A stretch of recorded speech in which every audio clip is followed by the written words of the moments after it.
Hi, my name is Arthur Cuenco. I'm a registered physiotherapist and certified active release provider here in Ottawa, Canada.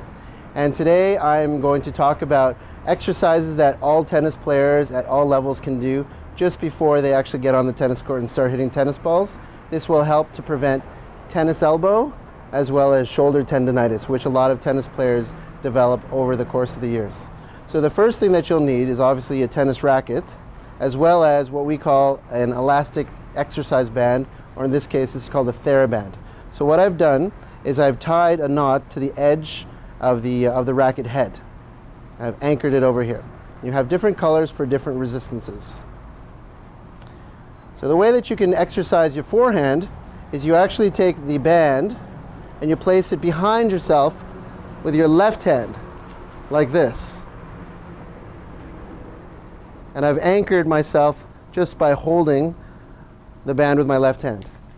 So in this position now, I get into my forehand position like this, and what I'm going to do is I'm going to swing through into the forehand motion. And as I'm doing that, then I'm getting resistance from the band, and I can feel the tension on my forearm as well as the length of the chain of my arm right up into my shoulder.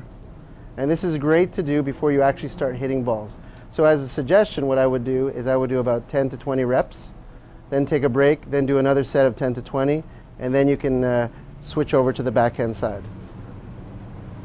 So assuming I've done my 2 sets of 20, I'm going to now switch over to my backhand side. And for tennis players, you can either have a two-handed backhand or a one-handed backhand. So for the two-handed backhand, what you would do is this. So I'm actually going to go again, and I'm going to take the band with my right hand, and I'm anchoring on the right hand side of my body. Then I'm going to hold on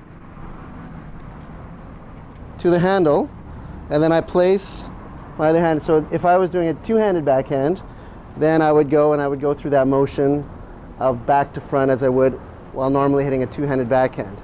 And what this is doing is, again, it's causing resistance, and I should feel it in my forearm of both my right and my left hand, as well as a little bit on my left shoulder.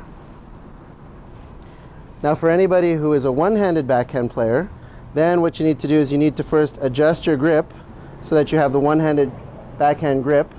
You're still anchoring onto that band, and then now you simply go through that motion like this. Low to high, and you feel the resistance along this part of your forearm. And in fact, this is the part of the forearm which is the most affected in developing the tennis elbow, right over here. So by doing this exercise, whether it's one hand, whether it's two hand, or whether it's on the forehand side, will enable the player to have their muscles nice and warm before they actually start hitting the ball. And I would recommend that you do this every time you start before hitting balls, 2 sets of 10 to 20 repetitions, and then if you have any problems after your match, then you can always put some ice on the affected area, either your elbow or your shoulder.